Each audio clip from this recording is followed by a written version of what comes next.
Bagging करती थी, तीन तलवार पर, मोबाइल मार्केट सदर में, मेहरान होटल सिग्नल्स पर। 2017 तक एलएलबी सेकंड ईयर की स्टूडेंट थी, तो उस टाइम तक बस मैं उधार ही लोगों के चुकाते-चुकाते मुझे लगता था कि मैं लाइफ में हमेशा उधार ही चुकाती रहूँगी। घर वालों को जब पता चला, कैसे पता चला? How was the situation? हाँ, मैंने नहीं बताया, मेरे घर कहते हैं ना पंजाबी में उड़ती-उड़ती खबर गई थी। जब आप घर से चोरी करके चीज़ें उठा के और अपनी लाइफ कट करके आ जाते हो, मैं ये सोच रही थी किस मुँह से घर जाऊँगी। लॉ का सिलेक्शन क्यों किया? जब मैं सेंट मुस्लिम लॉ कॉलेज में एलएलबी में मेरा एडमिशन हुआ 2016 में, तो 1 साल समझे कि मेरा कोई फ्रेंड नहीं बना। मतलब वो पब्लिकली आपके साथ बैठना। इधर से सुनती थी, इधर से निकालती थी। 2018 में मैं एज़ अ एडवोकेट एनरोल हो गई सिंध ओके। बार में। एक्स कार्ड पर मैं दुबई विज़िट नहीं कर सकती, क्यों हमें विज़िट वीज़ा अलाउ नहीं है। ट्रांसजेंडर्स एजुकेशन की तरफ ज़्यादा चले जाएँ। हम ट्रांस के लिए सेंटर चला रही हूँ, ट्रांस प्राइड सोसाइटी, जिसमें हम उनको एजुकेशन की तरफ लेकर आ रहे हैं। Hello, I am your host Maham Khalid and welcome back to another episode of hustle. Today जो मेरी गेस्ट हैं बहुत ही ख़ास हैं और she is the first transgender lawyer of Pakistan. ये कहानी बहुत इंटरेस्टिंग है मेरे लिए क्योंकि वो लोग जो अपनी करेज से, अपनी ब्रेवरी से लोगों को इंस्पायर करते हैं।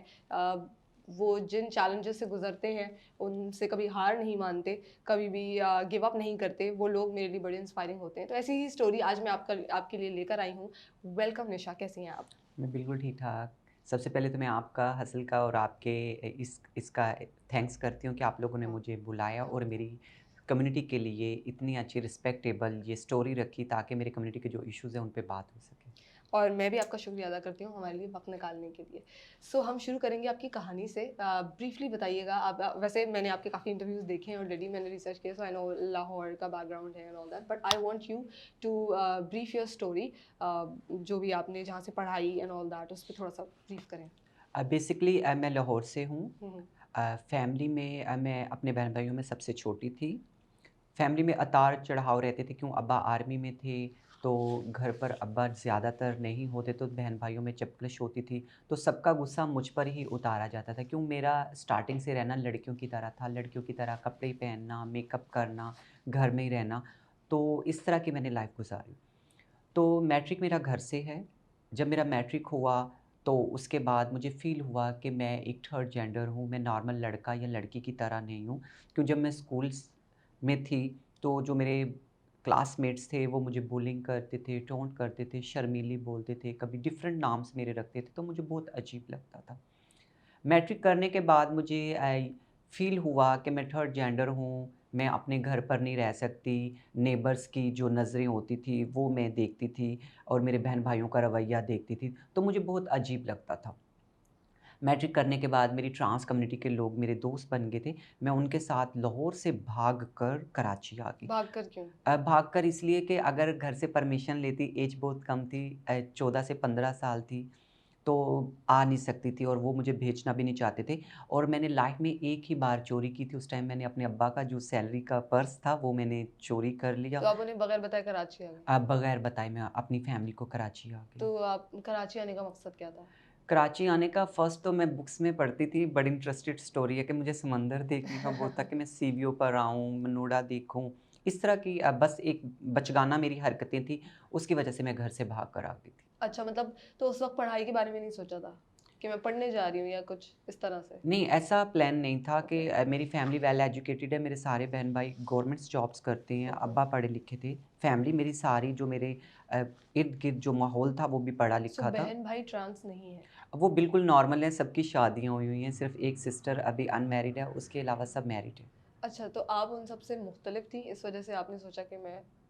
नहीं, मुझे ऐसा लगा कि जैसे मेरा फ्यूचर्स नहीं है, लोग लाइफ़ सर्वाइव करते हैं अपने फ्यूचर्स गोल्स के लिए, मेरा फ्यूचर गोल्स नहीं है।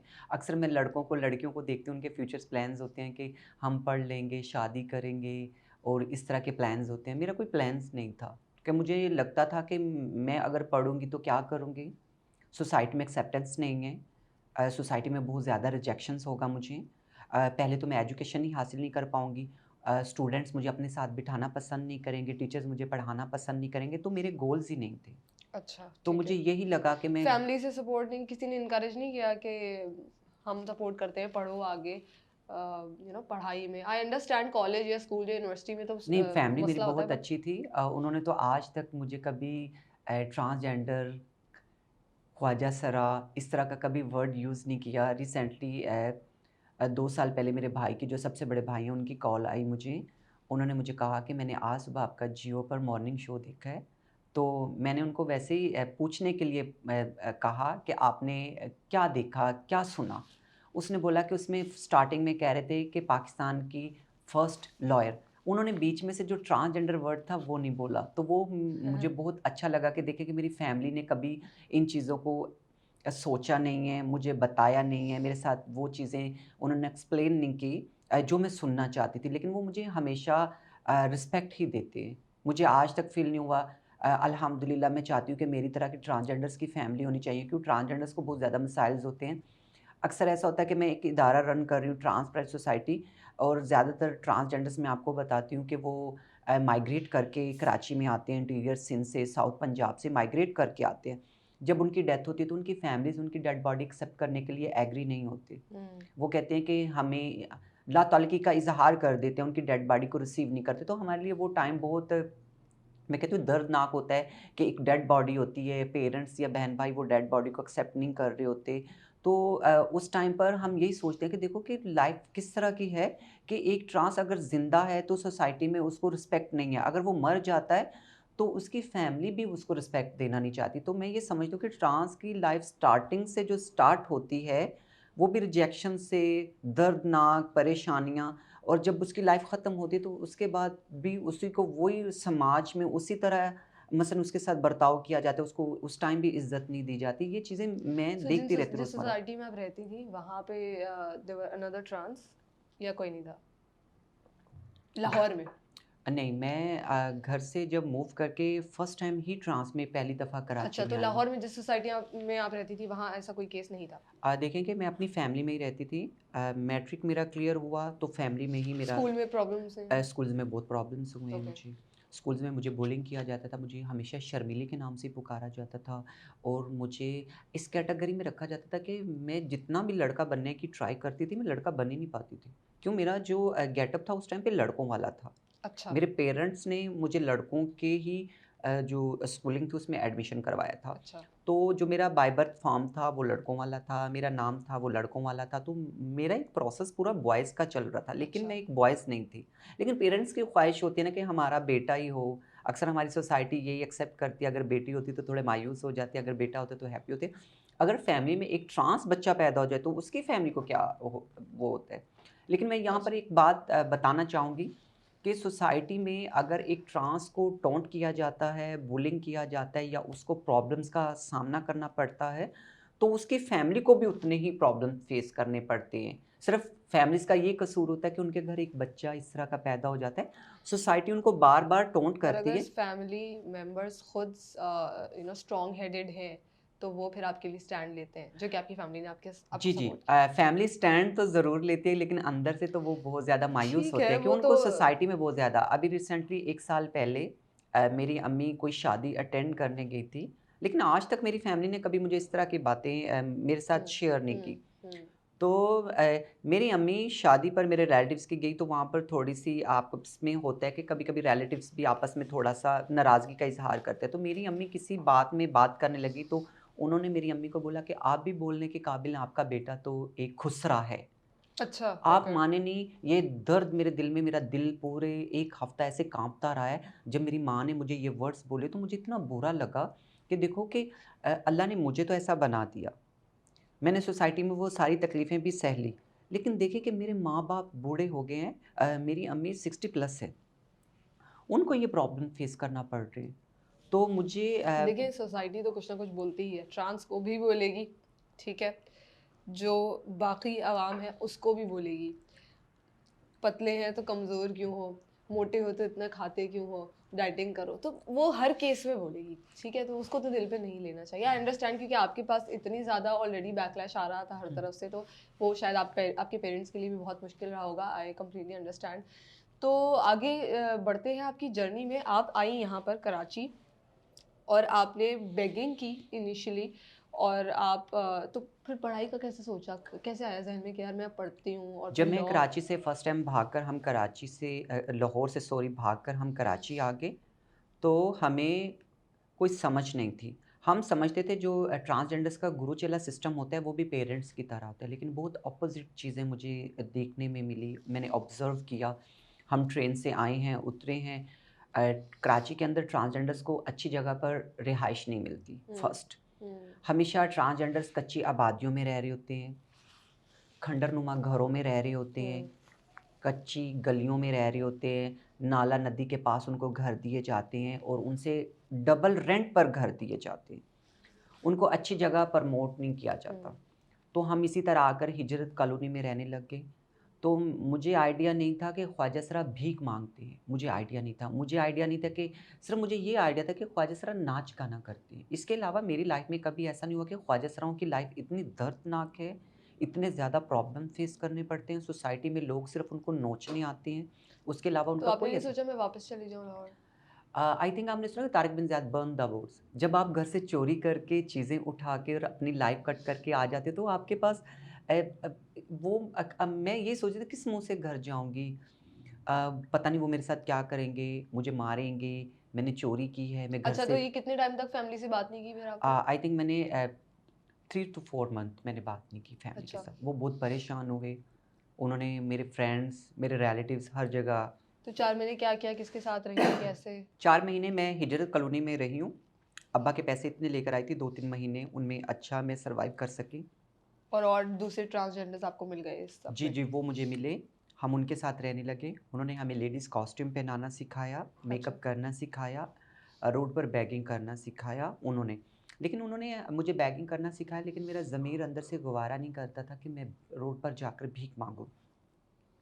लेकिन उन्होंने इतना ज़्यादा मुझे पुश किया, समझाया, उन्होंने बोला बेटा आपका यही फ्यूचर है, आपने सारी ज़िंदगी ट्रांसजेंडर्स कम्युनिटी में ही रहना है, आपने सारी ज़िंदगी भीख ही माँगनी है और अब आपकी यही लाइफ़ है, ये सोसाइटी हमें इसी तरह देखेगी और हमें ऐसा ही रहना और है। आपने बेगिंग स्टार्ट कर दी।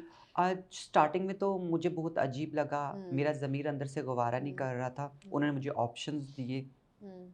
क्या आप ऑप्शंस? बैगिंग कर सकती हैं, आप डांस कर सकती हैं। ओके। अ, आपको कोई जॉब नहीं मिल सकती। क्यों मेरे पास आईडी कार्ड नहीं था। मुझे कहीं पर जॉब्स के लिए रिस्पेक्टेबल कोई जॉब्स नहीं मिल सकती थी। आपको पता है ट्रेंड नहीं है हमारी सोसाइटी एंड में कि पढ़ाई भी ट्रांसजेंडर तो जी, नहीं जी, हुई थी ना, जी, जी। तो फिर आपने एजुकेशन का कब ख़्याल आया? किसने मोटिवेट किया? जब मैं माँगने जाती थी रोज़ सुबह में तो फैमिली में होती थी तो रोज़ सुबह अपने अब्बा के साथ स्कूल जाया करती थी। तो वही टाइमिंग होती थी 7-8 बजे मैं मेकअप करती थी तो निकलती थी हमेशा फैमिली को याद करती थी और बोलती थी ये टाइम मेरे स्कूल का होता था और अब मैं माँगने जा रही हूँ, मेरा क्या फ्यूचर है? अल्लाह मैंने कभी सोचा नहीं था, मैंने कभी पढ़ा नहीं था कि मैं मेकअप करूँगी, ट्रांस बन जाऊँगी, पर्सनैलिटी बिल्कुल सिग्नल चेंज हो जी, गई। जी, बहुत डिप्रेशन में चली गई। एक दिन रात में जब मुझे 2 से 3 साल हो गए थे भीख माँगते-माँगते, पैसे भी मेरे पास सेविंग हो गए थे। लोग भी बहुत मेरे दोस्त बन गए थे कि जो मुझे सपोर्ट कर रहे थे उस टाइम पे। तो मैंने एक दिन रात में सोचा क्यों ना निशा स्टडी को दोबारा से स्टार्ट कर दूं शायद कल को कभी काम आ जाए पढ़ाई करूंगी तो शायद मैं अच्छे मुकाम पर पहुंच हुँ, जाऊं तो फिर हमारी नेबर थी एक लड़की थी अभी तो वो अमेरिका में है जुनैरा नाम है उनका मैंने उन्हें बताया कि मुझे पढ़ने का शौक है उन्होंने मुझे सपोर्ट किया उन्होंने बोला अगर आपका दिल है तो मैं आपको सपोर्ट करूँगी, पढ़ाऊँगी भी, सपोर्ट करूँगी, आपका एडमिशन भी करवाऊँगी तो आप पढ़ो। तो उन्होंने मेरा प्राइवेट इंटर करवाया। अच्छा। तो उन्होंने शाम में मुझे पढ़ाना, सुबह में तो मैं सारा दिन बैगिंग करती थी। 8-9 बजे मैं तीन तलवार सिग्नल्स पर चली जाती थी। क्यों हिजरत कॉलोनी के पास तीन तलवार सिग्नल है तो सारे ट्रांस वहीं पर बैगिंग करने आते थे। तो मैं भी अदरवाइज़ उन्हीं के साथ रहती थी तो मैं भी उनके साथ आ जाती थी। तो इस तरह करके जब मेरा इंटर हुआ तो मुझे थोड़ी-सी एक रोशनी नज़र आई बट वो इंटर में भी फिर एनआईसी और क्योंकि आपका तो बैकग्राउंड पे कोई आपके पास जी, ये जी। सारे डॉक्यूमेंट नहीं है। जी वो सब 3-4 उन्होंने हेल्प किया 3-4 आपकी? मंथ के बाद जब मैंने अपने घर पे राब्ता हुआ, तो मेरे घर वाले न नाराज़गी का इज़हार तो किया, लेकिन जब मैंने उनको बताया कि मैंने इंटर करना है, तो उन्होंने मुझे डॉक्यूमेंट्स भेजे। सही है। मुझे याद है कि मेरा ग्रेजुएशन तक, बीए तक मेरे फ़ादर के ही एनआईसी पर मेरा एडमिशन होता था, एग्ज़ाम भी मेरे फ़ादर के ही एनआईसी पर होते थे। तो उन्होंने मुझे इंटर करवाया, जब इंटर और हुआ उन्होंने उस सब में आपका नाम वही रखा जी, जो जो मेरे पेरेंट्स वाला नाम था, हाँ, वो मेल ही मेरा ओके, नाम मेल नाम चलता ओके, रहा। ओके। तो इंटर हो गया। हाँ, मेरा इंटर हो गया तो मुझे थोड़ी-सी खुशी हुई। तो उन्होंने मुझे कहा कि अब मुझे लगता है कि अल्लाह तुम्हारे साथ है, तुमने इंटर कर लिया, मुझे उम्मीद थी कि आप पढ़ोगी।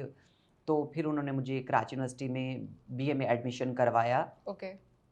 जब मेरा वहाँ पर एडमिशन हुआ तो बहुत अजीब-सा माहौल था। स्टूडेंट्स मेरे साथ बात ही नहीं करना चाहते थे। लड़के तो मुझे देखना पसंद नहीं करते थे और लड़कियां मुझे अपने साथ नहीं बिठाती थी।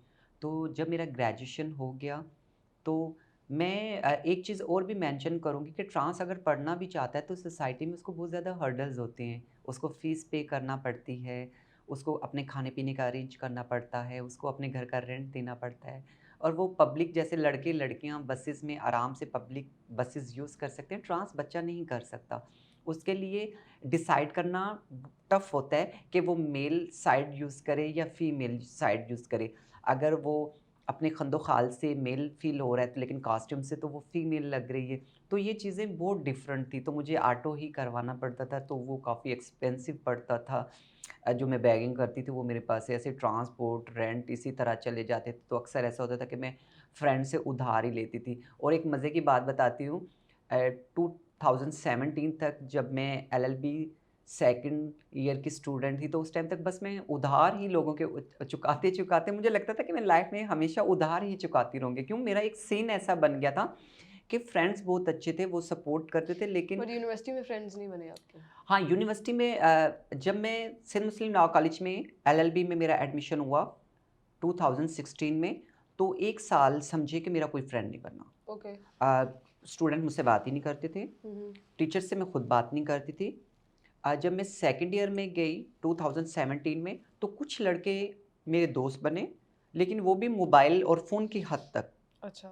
अ मतलब वो पब्लिकली आपके साथ बैठना वो नहीं कर पब्लिकली रहे तो थे? अभी भी कुछ लोग नहीं बैठते, मैं फ़ील करती हूँ कभी-कभी, पब्लिकली अभी भी ओके। होता है मेरे साथ ऐसा, लेकिन मैंने कभी सोचा नहीं है कि कौन मेरे साथ बैठ रहा है, कौन नहीं बैठ रहा है। अल्हम्दुलिल्लाह मेरे इतना अपना फ्रेंड सर्कल इतना मज़बूत है, स्ट्रॉन्ग है, तो मैं अपने ही फ्रेंड्स में रहती हूँ, लेकिन मैं अभी भी लोगों को फ़ील करती हूँ। लेकिन अभी भी कभी-कभी ऐसा होता है ना पर कि अब तो लोग आपके पास डेज़िग्नेशन है, मतलब there is a different situation. उस वक़्त तो मतलब यू आर बिकमिंग जी, समबडी, जी, नाउ यू आर समबडी, तो वो एक एग्ज़ैक्टली। फ़र्क है स्टिल।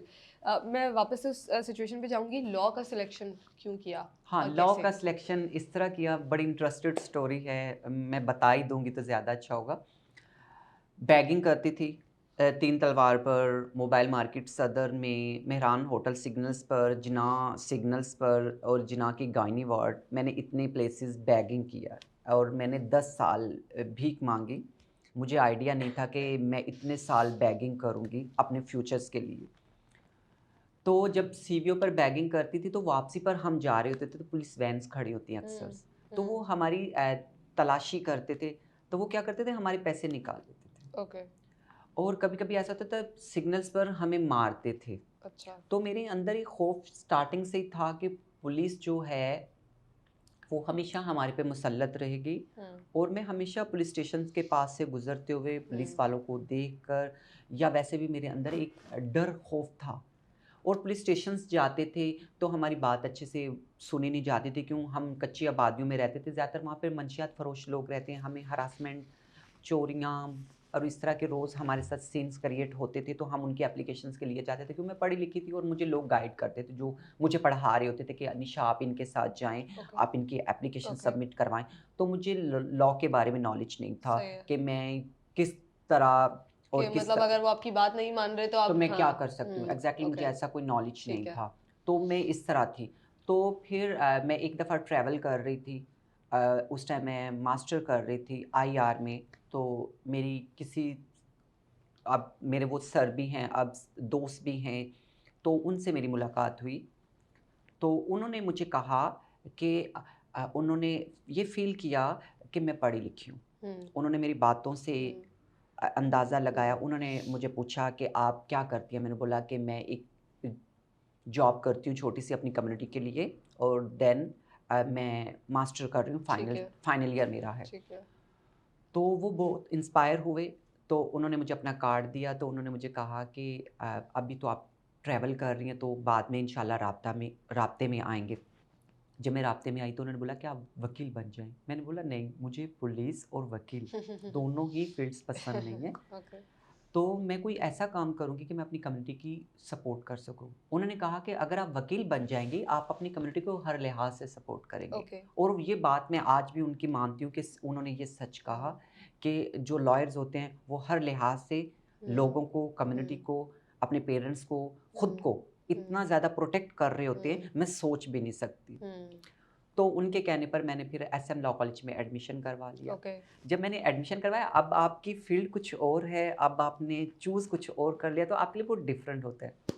तो एसएम में हुआ तो मेरी 37,000 मेरी फ़ीस थी, ठीक है। वो मैंने पे कर दी। उसके बाद मैं एसएम में जब पढ़ने जाती थी तो बहुत बड़ा हॉल होता था, हॉल के अंदर 300-400 स्टूडेंट्स बैठे होते थे, तो अनाउंसमेंट के थ्रू आवाज़ आ रही होती थी, तो मुझे हाँ, पता ही नहीं था, इधर से सुनती थी, इधर से निकालती थी। तो एक दिन मैं उन्हीं सर के पास जाके बोल रही हूँ, मेरे तो 37,000 ज़ाया हो गए, क्यों? मैं तो पढ़ नहीं सकूँगी, पता नहीं ये क्या बोलते हैं और क्या सुनाते हैं, मेरी समझ से ही बाहर है।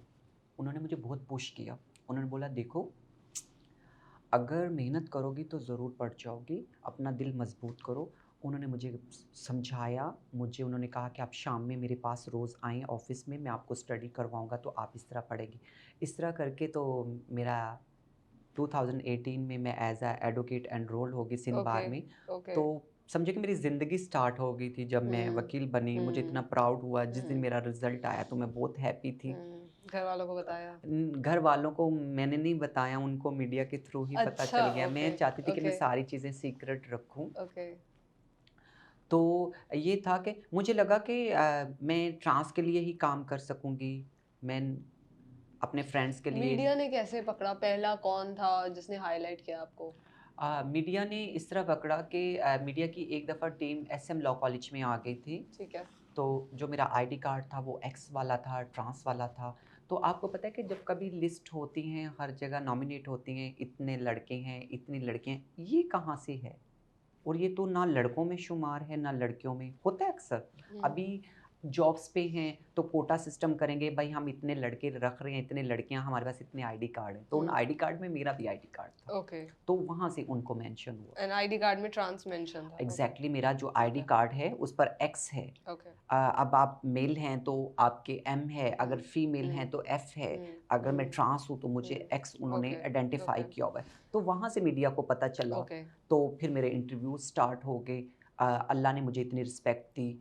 मैंने कभी लाइफ़ में सोचा नहीं था कि एक भिखारी जो 10 साल सिग्नल्स, मुझे कराची के सब सिग्नल्स का पता है, ट्रांस कम्युनिटी में मैं फुटपाथ पर बैठ जाती थी, फुटपाथ पर मैं खाना खाती थी, उनके लिए मैं हॉस्पिटल्स में जाती थी। लेकिन मैंने खुद को एक अपनी कम्युनिटी के लिए लीडर फ़ील किया कि अगर मैं किसी अच्छे मुकाम पर पहुँच गई, अगर लाइफ़ ने मेरा साथ दिया, अगर सोसाइटी के अच्छे लोगों ने मेरा साथ दिया, तो मैं अपनी कम्युनिटी के लिए कुछ ना कुछ कर क्यों ट्रांसजेंडर्स जो होते हैं, उनकी औलाद नहीं होती, ना उनका कोई शौहर होता है, ना उनकी कोई फैमिली बैकग्राउंड्स होता है, ना उनके फ्यूचर्स प्लान्स होते हैं हुँ, कि हमारे फ्यूचर्स प्लान्स ये हैं। हमेशा हुँ, हुँ, लोग अपने फ्यूचर्स प्लान्स हुँ, शादी के बाद अपने बच्चों के लिए हुँ, फ्यूचर प्लान्स करते हैं, हुँ, ट्रांस के फ्यूचर प्लान्स नहीं हैं। हुँ। तो बस फिर मैं पर इन आपके दिल में ये हमेशा था कि मैंने अपनी कम्युनिटी को सर्व करना है। हाँ, मुझे हमेशा हुँ, यही था कि मैं कुछ ऐसा करूँ कि कम्युनिटी स्ट्रॉन्ग हो, कम्युनिटी को रिस्पेक्ट मिले, कम्युनिटी पढ़े, कम्युनिटी को लोग सपोर्ट करें।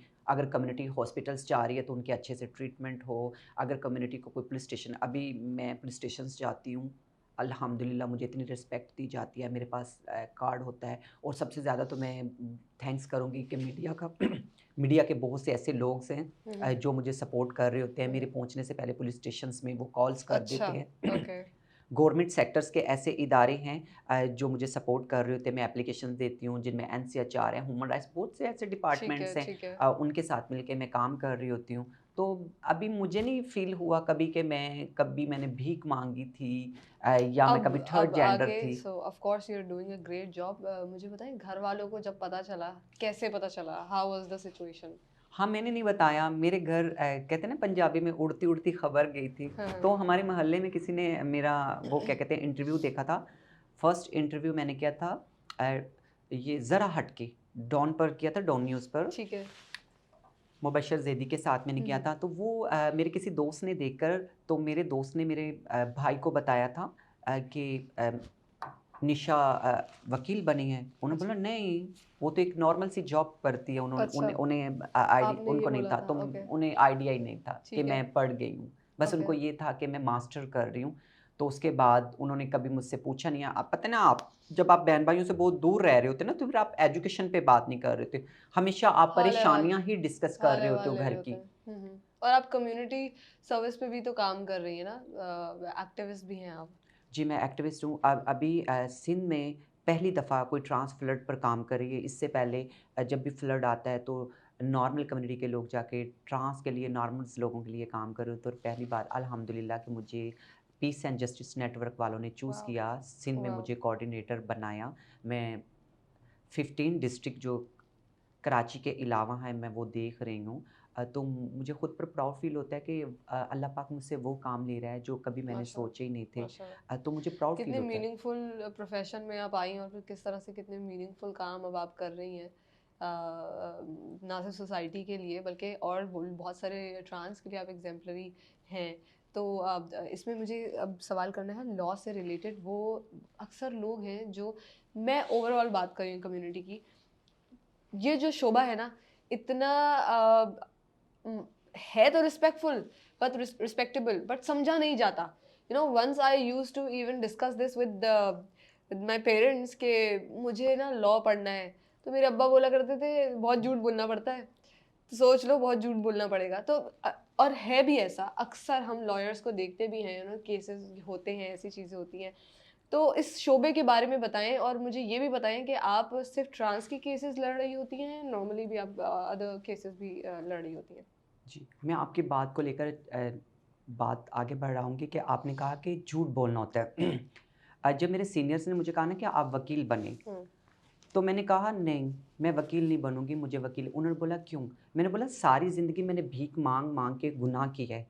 अब इन फ्यूचर मैं लाइफ़ में वकील बन के झूठ बोल-बोल के गुनाह क्यों करूँगी? ये मेरे भी कलमात थे। हाँ, हाँ। इससे पहले मुझे भी नॉलेज नहीं था।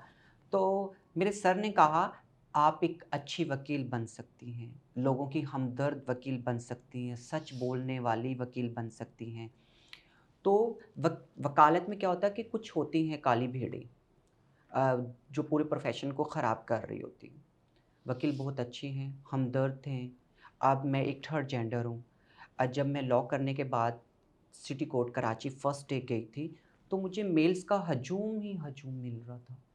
तो एक ट्रांस, थर्ड जेंडर, जो सोसाइटी में किसी को पता ही नहीं है कि एक ट्रांस भी वकील बन सकता है, वो भी कानून पढ़ सकता एज़ है। अ प्रैक्टिस रेगुलर आ सकता है, ऐसा कोई सीन नहीं था। हुँ। लेकिन अल्हम्दुलिल्लाह, अल्हम्दुलिल्लाह कराची के अंदर सिंध बार के जो लॉयर्स हैं, उन्होंने मुझे इतना प्रमोट किया, इतना एप्रिशिएट किया।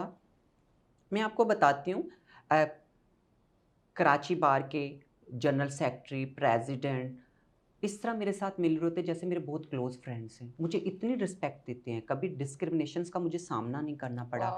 अमेज़िंग। फीमेल्स मुझे इतने अच्छे तरीके से मिल रही होती हैं। मैं केसेज़ में खड़ी होती हूँ तो अ, जो सीनियर्स लॉयर्स हैं वो मुझे कह रहे होते हैं कि आपको कोई सपोर्ट चाहिए, कोई हेल्प चाहिए। और सबसे अच्छी बात है कि जजेस का मेरे साथ बहुत अच्छा बिहेवियर होता है। अक्सर तो मैं मास्क लगा के रखती हूँ, मास्क उतारती हूँ तो जजेस मुझे एप्रिशिएट करते हैं। कितने जजेस तो कहते हैं कि हमारे जो बच्चे हैं वो कहते हैं कि निशा आपके पास कभी केस चलाने आई है, तो सेल्फियाँ भी बनाते हैं। सो यार, आपने तो माशाल्लाह, you are an exceptional case जिसने यू नो इतने चैलेंजेस को एक्सेप्ट करके फेस करके आगे बढ़ के अचीवमेंट अपनी हासिल की है। बट सब तो नहीं कर पाते, तो अभी भी ट्रांस को ये सारे चैलेंजेस फेस करने पड़े। ऑल दो के देर आर एग्जाम्पल्स, आप हैं, सारा गिल हैं, और भी बहुत सारे एग्जाम्पल्स हैं, यू नो, डॉक्टरी में भी हैं, इसमें आपका लॉयर भी आप बन गई हैं माशाल्लाह। बट और भी कई प्रोफेशन हैं जिसमें ट्रांस अभी स्टेप इन नहीं कर पाए हैं। तो आप उनके लिए कर तो रही हैं रास्ते आसान, और कुछ और लोग भी कर रहे हैं, सबरंग सोसाइटी है वो भी कर रही है, काफ़ी सारी और सोसाइटीज़ हैं।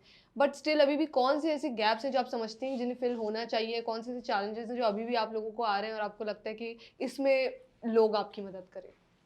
सबसे पहले तो हमें ट्रांसजेंडर्स की एजुकेशन पे काम करना हुँ, चाहिए। क्यों ट्रांस जब घर से आते हैं तो उनको बहुत ज़्यादा रिजेक्शन का सामना करना पड़ता है। फैमिली से स्टार्ट होता है सोसाइटी तक। तो उनके पास जॉब्स नहीं होती, हुँ, उनके पास ऑप्शंस नहीं हैं, हुँ, सोसाइटी में इतने ज़्यादा बैरियर्स हैं, उनको नाच-गाना तक ही महदूद कर दिया जाता है, वो रोडों पर बेगिंग कर रहे होते हैं। जब वो रोडों पर बेगिंग कर रहे होते हैं, तो लोग समझते हैं कि ये रूप धार के ये काम कर रहे हुँ, होते हैं। लोगों को पता नहीं होता कि इनकी बहनें जवान हैं, इनके माँ-बाप बूढ़े हैं, राशंस नहीं होगा, घर किराए के हैं, तो ये बहुत ज़्यादा प्रॉब्लम्स हैं। अगर ट्रांसजेंडर्स बीमार हो जाते हैं, तो उनके लिए अच्छा इलाज नहीं है, अगर उनकी डेथ हो जाती है तो उनके लिए डेड बॉडीज़ का इंतज़ाम अच्छा नहीं है। अगर उनके लिए कोई पुलिस केसेस मसले बन जाते हैं तो पुलिस प्रोटेक्शन इतनी अच्छी नहीं है। उनके लिए लीगल एड इतना अच्छा नहीं हमारी सोसाइटी में प्रोवाइड किया जाता है। अगर हम जॉब्स की तरफ आते हैं तो उनके लिए जॉब्स भी सोसाइटी में प्रॉपर मैं कहती हूँ कि उनके लिए जॉब्स नहीं है। उनके लिए कोई गवर्नमेंट कोटा सिस्टम नहीं है। हुँ। उनके लिए स्किल्स डेवलपमेंट से रिलेटेड कोई इस तरह के इदारे नहीं बनाए गए। ये बहुत ज़्यादा प्रॉब्लम्स हैं। इस वजह से वो हैंड टू माउथ सिस्टम है, रोज़ कमाते हैं, रोज़ खाते हैं, वो बेगिंग तक ही अपने आप को महदूद कर देते हैं। वो समझते हैं हमारी यही ज़िंदगी है। पीएसएल के साथ कैसा एक्सपीरियंस रहा आपका? पीएसएल के साथ मैं बहुत एक्साइटेड थी। पीएसएल जब मुझे नॉमिनेट किया गया तो मैंने समझा कि मुझे यहीं किसी स्टूडियो में या ऑफ़िस में अवार्ड दिया जाएगा। जब मुझे बताया गया तो मुझे स्टेडियम बुलाया जाएगा कराची नेशनल स्टेडियम में, तो मैं बहुत एक्साइटेड हो गई कि चलो लाइफ़ में आज तक मैंने कभी स्टेडियम का विज़िट नहीं किया। मुझे मौका मिला तो मुझे बहुत ज़्यादा अच्छा लगा। और सारी रिस्पेक्ट मिली, हाँ, बहुत प्रोटोकॉल प्रोटोकॉल मिला। दिया, बहुत वीआईपी प्रोटोकॉल दिया। हाँ, सुनने में ये आता है कि आप जब क्रिकेट मैच देखने जाते हैं तो आपको बहुत लंबी-लंबी कतारों में खड़ा हाँ, होना पड़ता है। हाँ। तो ऐसा सीन नहीं था, मुझे वीआईपी प्रोटोकॉल में लेकर गए, वीआईपी तरीके से मुझे हैंडल किया, इतनी रिस्पेक्ट दी, मुझे अवार्ड दिया, मुझे लाइव दिखाया, मेरे पेरेंट्स को बहुत अच्छा लगा। अच्छा। तो मेरे दोस्तों को बहुत अच्छा लगा और मुझे लाइफ में उस दिन पता चला कि मेरे बहुत से चाहने वाले मेरे दोस्त हैं। उन्होंने मुझे इतने व्हाट्सएप पे पिक्चर्स जो मैं लाइव आ रही थी मैच में, इतने व्हाट्सएप मुझे भेजे, मुझे खुशी से समझे कि मुझे सारी रात नींद नहीं आई, मुझे इतना ज़्यादा अच्छा लगा। That was an achievement, of course that gee, was an gee. Achievement. So क्या अब क्या करना है? आगे क्या करना है? आगे मैं चाहती हूँ कि मैं बीइंग अ मुस्लिम, अगर अल्लाह ने मुझे तौफ़ीक दी, अगर हमारी गवर्नमेंट ने सपोर्ट किया, अगर सऊदीया गवर्नमेंट ने हमें सपोर्ट किया, हम एक्स आईडी कार्ड पर ट्रैवल करें, हज करें, उम्रा करें, हमें और मुझे ख़्वाहिश है कि मैं दुबई भी विज़िट करूँ और मुझे पता है कि एक्स कार्ड पर मैं दुबई विज़िट नहीं कर सकती क्यों हमें विज़िट वीज़ा अलाउ नहीं है और ट्रांस को अलाउ नहीं ट्रांस को है? अलाउ नहीं है। रिसेंटली अभी भी कुछ ट्रांस के साथ इंटरनेशनल टूर्स पर जा रहे थे तो एमिरेट्स जो फ्लाइट है उसमें उनके साथ इश्यूज़ क्रिएट हुआ है, एक्स कार्ड पर उनको डिपोर्ट कर दिया गया। ये चीज़ें हमें लाइफ में बहुत सो डिसहार्ट हमारा करती हैं। कोई मतलब हमारा लॉ, उनका लॉ डज़न्ट अलाउ ट्रांस हज उम्रे के लिए? देखिए कि उनकी पॉलिसीज़ हैं कि क्रॉस ड्रेस होती हैं ट्रांस जिसकी वजह से हमें अलाउ नहीं है। मैं तो ये समझती हूँ कि अल्लाह का घर है, वहाँ पर तो जो मुसलमान है जो कलमा गो है, जिसने कलमा पढ़ा ला इलाहा इल्लल्लाह मुहम्मदुर रसूलुल्लाह, मैं समझती हूँ कि हर उस जिस इंसान ने पढ़ा उस पर हज और उम्रे के अगर वो इस्तिताअत रख सकता है तो उसको अलाउ होना चाहिए। मैं समझती हूँ कि ट्रांसजेंडर्स को एक्स कार्ड के साथ सऊदीया गवर्नमेंट में रिक्वेस्ट ही करूँगी कि अलाउ करे ताकि आई हम होप इट हज उम्रा हैपेंस। कर सकें। इंशाल्लाह, इंशाल्लाह। तो निशा मुझे बताएँ क्या किया जा सकता है? आप तो रोल प्ले कर रही हैं, हम सोसाइटी में वो सब जो लोग देख रहे हैं उनको क्या मैसेज दें? किस तरह से वो इस पे अपना रोल प्ले करें? आई थिंक एजुकेशन में हेल्प तो we can do this way कि सबसे पहले तो एक्सेप्टेंस। तो जब कोई ट्रांस कॉलेज या यूनिवर्सिटी में एंटर होता है तो उसे एक्सेप्टेंस मिले वहाँ पर। जैसे आपने कहा कि अब आप दोस्त नहीं बनते थे या लोग पब्लिकली साथ में बैठना पसंद नहीं करते, तो एक्सेप्टेंस एक तो ये होना चाहिए। दूसरा maybe I think we should provide job opportunities. अच्छा, जॉब अपॉर्च्युनिटीज़ में भी ये सवाल आ जाता है कि यार अगर कोई इतना पढ़ा लिखा नहीं है तो उसे जॉब क्या दी जाए? यू नो तो हम उनके एजुकेशन पे भी काम कर रहे हैं but simultaneously how and what fields do you think for like right as of right now क्या अपॉर्च्युनिटीज़ हम ट्रांस के लिए प्रोवाइड कर सकते हैं? आप लोगों को क्या मैसेज देंगे? मैं लोगों को यही मैसेज दूँगी कि अगर हम जॉब्स कर रहे हैं, हमारी कंपनीज़ हैं या हमारे इस तरह का सिस्टम है, सेंटर्स हैं, तो हम रिज़र्व सीट्स ट्रांस के लिए करें। ठीक है? उनकी एजुकेशन से रिलेटेड नहीं करें, एज़ अ इंसानियत हम उनको जॉब कोटा सिस्टम की तरफ लेकर आएँ ताकि ट्रांस के अंदर एक शऊर पैदा हो, एक हिम्मत पैदा हो कि सोसाइटी उनके लिए बेहतर से बेहतर करने की कोशिश कर रही है। और मैं इन फ्यूचर यही प्लान्स कर रही हूँ कि ट्रांसजेंडर्स एजुकेशन की तरफ ज़्यादा चले जाएँ।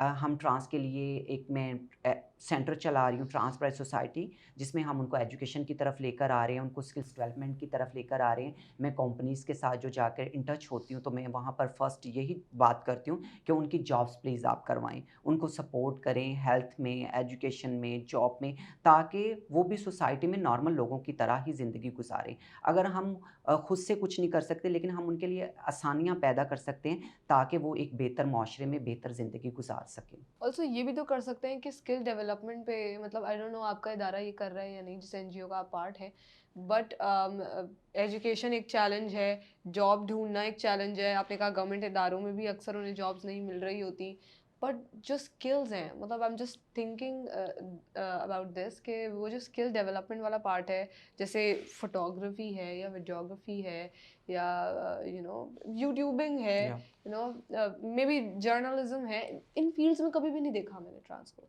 तो अगर हम स्किल डेवलपमेंट में उनकी काम करें, we teach them, they become beauticians, they run their parlours, but apart from that makeup thing कभी बहुत अलग फील्ड्स में दे डोंट स्टेप इन।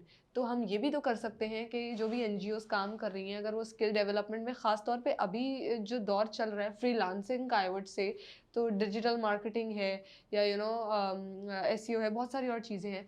तो अगर उस पे हम उनकी स्किल डेवलपमेंट में काम करें, टेक्निकल स्किल्स उन्हें सिखा दें, तो उन्हें ज़रूरत नहीं कहीं जाकर जॉब मांगने की, यू नो। जी, जी। अगर इसके लिए ये है कि ट्रांस ज़्यादातर अ, स्किल्स की तरफ इसलिए रुझान नहीं कर रहे कि उनके पास स्टेपन्स नहीं है, क्यों वो रेगुलर कप बेसिस पर वो कमाते हैं। अगर गवर्नमेंट या सिविल सेक्टर्स में उनके लिए स्टेपन्स हो जाए, कि वो उनको साथ में सिखाया जाए और साथ में उनको स्टेपन्स दिया जाए, तो मैं समझती हूँ कि ट्रांसजेंडर इस तरफ रुझान करेंगे। अच्छा, आप अपने एनजीओ का नाम भी बताएं साथ साथ। If somebody wants to help your people, आपकी कम्युनिटी को स्किल डेवलपमेंट में हेल्प करना चाहे, आई विल आल्सो ट्राई। तो इससे अच्छी क्या बात होगी। आपके एनजीओ का नाम क्या है? जी, मेरी एनजीओ का नाम है ट्रांस प्राइड सोसाइटी, ओके। जिसके प्लेटफ़ॉर्म से मैं अपनी कम्युनिटी के लिए एजुकेशन, ओके। हेल्थ और उनको शेल्टर प्रोवाइड करती हूँ, ताकि ख्वाजसरा इस माहौल में अच्छी ज़िंदगी गुज़ार सकें। ओके, मैं एपिसोड में आपके पेज का लिंक भी दे दूंगी सो दैट अगर कोई आपसे कांटेक्ट करना चाहे तो कर सके। कोई आखिरी मैसेज देना चाहेंगी? आखिरी मैसेज मैं सोसाइटी को यही देना चाहूँगी, ट्रांस भी इंसान हैं, अगर हम इन्हें सपोर्ट नहीं कर सकते, अगर हम इनके साथ हँस के 2 मिनट बात भी कर लें, ये भी सदका जारिया है। बहुत अच्छा मैसेज दिया आपने, बहुत अच्छा। I hope, I wish that people listen to you and at some point of time हम ये सोच भी बदल सकें। Thank you so much for being here Nisha. Thank you, thank you.